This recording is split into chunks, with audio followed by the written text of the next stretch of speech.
Imagine being locked away, not for justice, but to prove a ruler's power. From medieval torture dungeons to high-tech supermax prisons, this isn't just about punishment, it's about control. What if the real story of prisons isn't what we've been told? Let's uncover the truth. We often think of prisons as places of justice, where wrongdoers are punished and reformed. But the real history of prisons tells a very different story. In many parts of the world, prisons were never about justice. They were about control. In ancient societies, prisons weren't meant for long-term punishment. Instead, they served as temporary holding cells before harsher sentences like execution, exile, or public shaming. Over time, however, imprisonment evolved into a powerful tool, used not just to punish crime, but to silence political enemies, suppress marginalized groups, and maintain power structures. From the damp dungeons of medieval castles to the high-tech, high-security supermax facilities of today, prisons have always reflected the values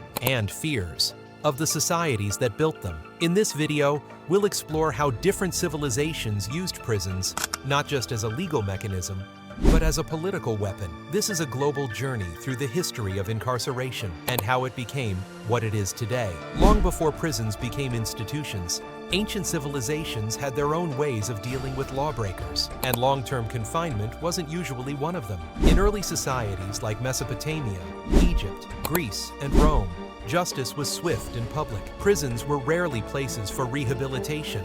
They were tools of social control or temporary detention before punishment. In Mesopotamia, one of the earliest recorded legal systems, the Code of Hammurabi, emphasized retributive justice. An eye for an eye, fines, corporal punishment, and executions were common. While prisons existed, they were mainly used to hold debtors or individuals awaiting sentencing. Long-term imprisonment wasn't seen as practical. It was expensive and unproductive. In ancient Egypt, similar practices emerged. Prisons existed, but were rudimentary. Offenders were often forced into hard labor or subjected to public beatings. Detention was more about holding people until a final verdict was delivered. The state didn't want to feed and house criminals. It wanted to make examples of them. Ancient Greece introduced some variation. While Athens used temporary holding cells known as desmoterion, punishment still leaned toward fines, exile, or execution. Imprisonment, when it happened, was often reserved for political figures or debtors. It was less about correcting behavior and more about maintaining order. The Roman Empire offers a more structured glimpse into incarceration. Rome's most infamous prison, the Mamertine prison, was a grim, underground chamber near the Forum. It wasn't a place for reform. It was where enemies of the state awaited execution. Romans used imprisonment primarily for short-term detention or political control. The idea of imprisoning someone for years was still largely foreign. Across these ancient cultures, the concept of rehabilitation was almost non-existent. Punishment served as both a deterrent and a public spectacle. The idea of locking someone away for extended periods was inefficient and costly.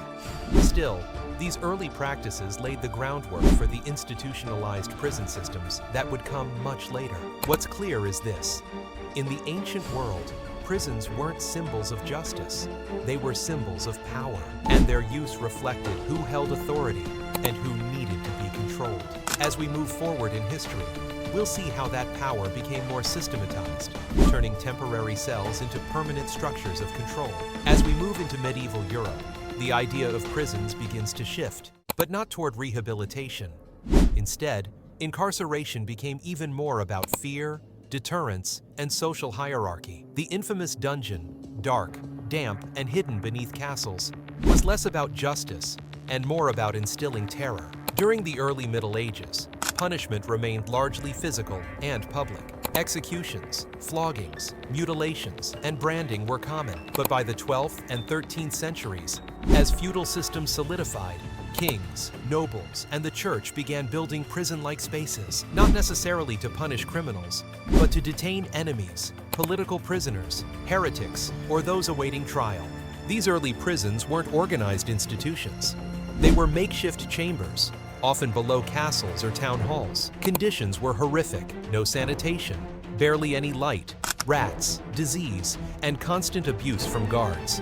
Food was scarce, and prisoners often had to pay for their own bedding or meals if they wanted to survive. In many cases, the cruelty of the cell was the punishment. In cities like Venice, Florence, and Bologna, some of the earliest municipal prisons were constructed, hinting at a slow shift toward a more formalized justice system. However, even these were more about maintaining order and protecting the ruling class than reforming criminals. Inquisitors used prison chambers to extract confessions, often with the aid of torture. Religious institutions also played a role. The Catholic Church ran some of its own prisons, particularly during the Inquisition, where alleged heretics could be imprisoned indefinitely under suspicion of wrongdoing. Again, the goal was control, not rehabilitation. Interestingly, this period also introduced the notion of debt prisons. People who owed money to landlords, nobles, or merchants could be locked up until their families or associates paid off the debt. These prisons weren't just punishment, they were leverage. The key takeaway from medieval Europe is that incarceration was rarely used for petty crimes. Instead, it was selective, strategic, and symbolic. It signaled the power of the state or the church. It was about deterring rebellion, preserving social order, and eliminating threats to authority. So while the physical form of the prison began to resemble what we recognize today, cells, guards, chains, the purpose remained deeply rooted in fear and control. The modern prison, with its promise of justice and reform, was still centuries away. By the 17th and 18th centuries, Europe entered a period of profound intellectual awakening, known as the Enlightenment. This era championed reason, individual rights, and the belief that societies could be improved through logic and progress. It also marked a radical shift in how crime and punishment were understood. As public executions and brutal corporal punishments came under philosophical scrutiny, a new question emerged. Could prisons become tools for reform instead of fear? Key thinkers like Cesare Beccaria and Jeremy Bentham revolutionized penal theory. Beccaria's groundbreaking work on Crimes and Punishments, 1764, rejected the cruelty of torture and capital punishment. He proposed that penalties should be proportionate, predictable, and focused on deterrence rather than vengeance. His ideas laid the groundwork for a justice system rooted in fairness rather than fear or tradition. Jeremy Bentham, a utilitarian philosopher, took Beccaria's vision further. He introduced the concept of the panopticon, a circular prison design allowing one unseen guard to observe all prisoners. The brilliance of the design lay in its psychology. Inmates would never know if they were being watched, and so would be compelled to regulate their own behavior. This idea of internalized surveillance became a symbol of control and discipline, and a precursor to modern prison architecture and institutional thinking. Influenced by Enlightenment ideals, governments across Europe began constructing dedicated prisons, not just for containment, but for moral rehabilitation. The belief emerged that prisoners could be reformed through silence, labor, religious instruction, and strict discipline. These institutions were imagined as moral factories, structured environments where the wicked could reflect on their actions and emerge as better citizens. In England, the notorious Newgate prison was restructured during this time, emphasizing order and discipline. Across the Atlantic, Walnut Street Jail in Philadelphia opened in 1773 and is often regarded as the first modern penitentiary in the United States. It introduced single-cell confinement and emphasized penitence, the root of the word penitentiary, encouraging inmates to express remorse and reform. The Enlightenment's influence wasn't limited to architecture. It extended to legal frameworks and penal codes across Europe and the Americas. Solitary confinement, regimented labor, and religious reflection became standardized forms of discipline. Although harsh, these methods were intended to change behavior, not simply inflict pain. Yet, the reality of these early institutions often failed to match their idealistic vision. Overcrowding, poor sanitation, and abusive wardens turned many prisons into nightmarish environments. Solitary confinement, originally introduced as a path to introspection, often led to mental breakdowns. Despite the rhetoric of reform, many facilities became oppressive spaces where punishment still overshadowed progress. Still, the Enlightenment marked a turning point in global penal history. It introduced the concept that justice could be rational, structured, and reformative, a stark contrast to the chaotic and violent punishments of the past. This era laid the philosophical and structural foundation for the modern prison system. While implementation was uneven, the shift from retribution to rehabilitation began here, and it would continue to evolve for centuries. During the 18th and 19th centuries, they didn't just bring armies, they brought entire systems of governance and control. Among their most powerful tools was the colonial prison, which evolved into a central mechanism for enforcing foreign rule. These weren't just places for criminals. They were strategic instruments of domination, designed to suppress rebellion, stifle resistance, and impose the colonizers' legal and moral order. In British India, prisons were used to subdue nationalists, rebels, and political agitators. The notorious cellular jail in the Andaman Islands, built in the 1890s, became a symbol of British repression. Isolated from the mainland, it held political prisoners like Veer Savarkar, who were subjected to harsh conditions, forced labor, and solitary confinement. The design itself, individual cells arranged in radial wings, was modeled on Western ideals of surveillance and control, echoing Bentham's panopticon. Similar tactics were employed in French Algeria, where jails like Barbaroux prison detained suspected revolutionaries during the Algerian War of Independence. Prisoners faced brutal interrogation methods, poor sanitation, and lengthy pre-trial detention. In Dutch-occupied Indonesia and Portuguese Mozambique, incarceration was routinely used to suppress native populations and disrupt community leadership. These systems of confinement blurred the lines between criminal justice and political oppression. Anyone seen as a threat to colonial authority, writers, speakers, activists, even spiritual leaders, could be jailed without trial. In many cases, punishment was not the end goal. Silencing voices was. After independence, newly liberated nations often inherited more than just the physical infrastructure of prisons. They inherited the ideologies that built them. Many former colonies continued to use prisons in similar ways, often due to weak legal reforms, lack of resources, or political instability. Authoritarian governments across Africa, Asia, and the Middle East repurposed colonial prisons for modern political repression. In Nigeria, Kenya, and Pakistan, facilities built by colonial powers remained operational, often under the same laws and procedures introduced by their former rulers. Overcrowding, corruption, and human rights abuses became systemic issues. The use of preventive detention and emergency laws allowed governments to arrest dissenters and delay justice indefinitely. Freedom fighters became political prisoners in the same cells once used by colonizers. But resistance grew. Human rights organizations, civil society groups, and former prisoners began documenting abuses and advocating for reform. In South Africa, the prison where Nelson Mandela was held, Robben Island, transformed from a symbol of apartheid brutality into a symbol of resilience and reconciliation.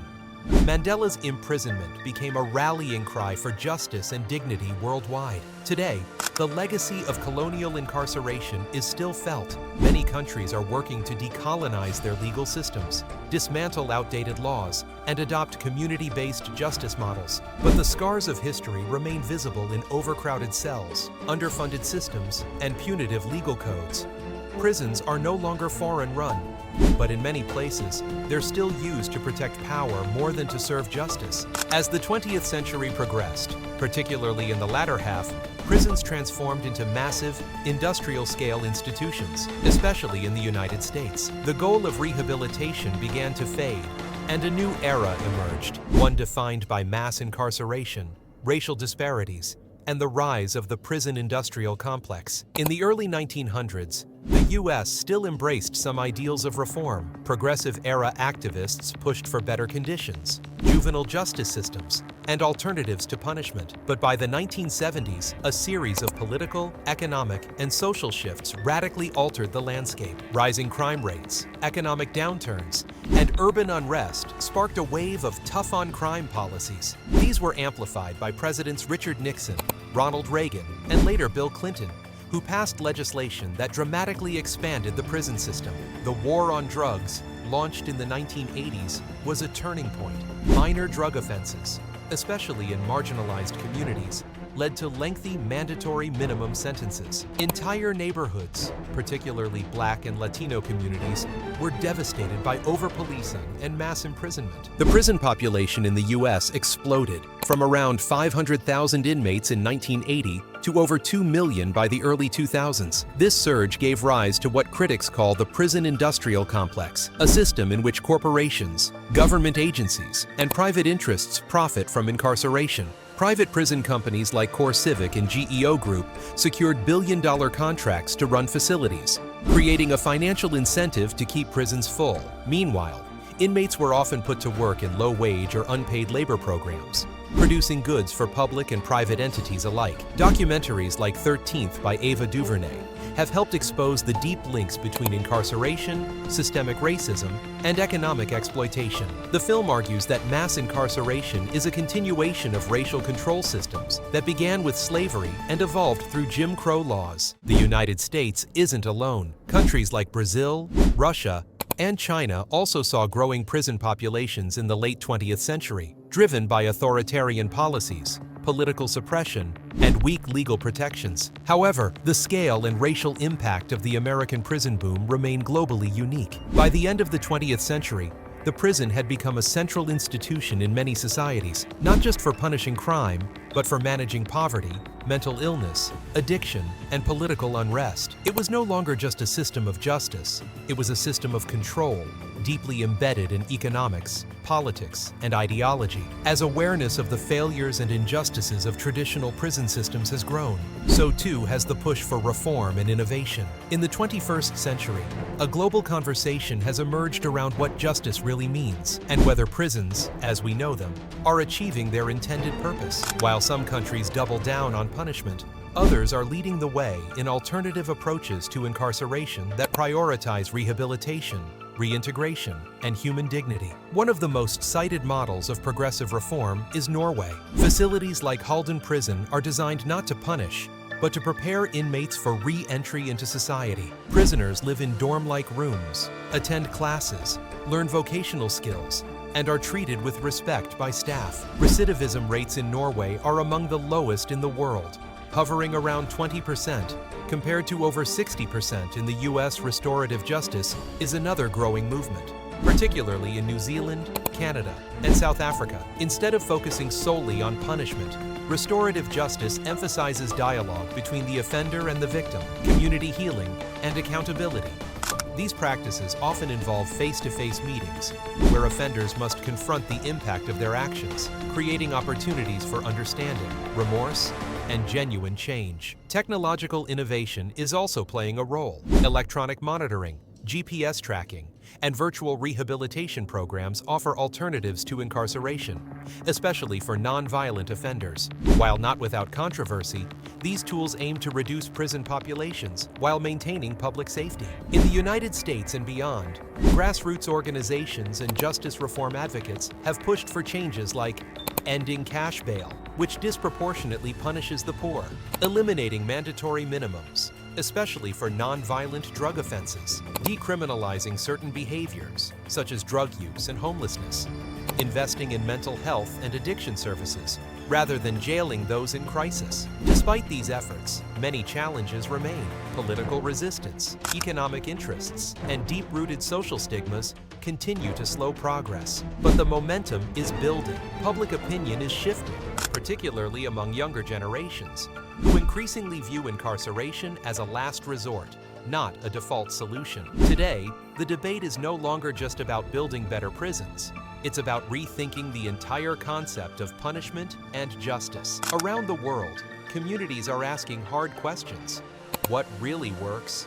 Who benefits from incarceration? And is there a better way from ancient holding cells to today's supermax facilities? The history of prisons reveals more about power and control than it does about justice. Across time, incarceration has reflected society's deepest fears, hierarchies, and shifting values. In ancient times, prisons were rare and temporary.